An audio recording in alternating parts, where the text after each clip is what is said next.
Ito po ang aming 30cm DTF machine sa One Luna Plaza na nakapag-run ng 263 meters. At sa in-house order naman po sa TIT Malabon at TIT 999 na total of 60 meters. Ang printer head, ang capping at wiper na pinupunasan kada head clip, ang ink system na may tamang ink lamang, ang waste tank at ang last disposal po namin ay kahapon lamang, ang AVR na may 220 volts at may ground wire, ang head clean,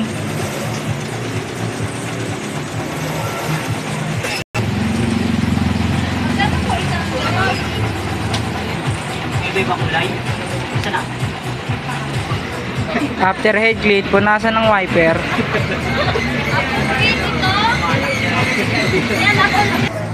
nozzle check, madaling araw ka na natutulog.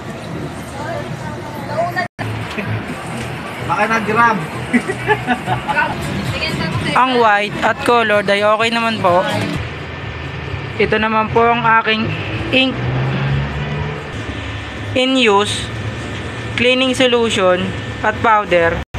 Ito naman po ang aking unused.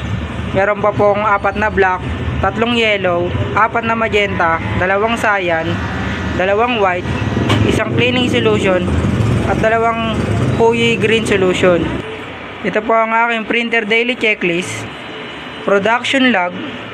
Ito po ang aking consumable monitoring. Sa white nakagamit po ako ng 2, sa cyan 1, sa resin powder po 3, at sa film 2. At sa stock pa po ng film meron pa po akong 4. Yun lamang po, maraming salamat.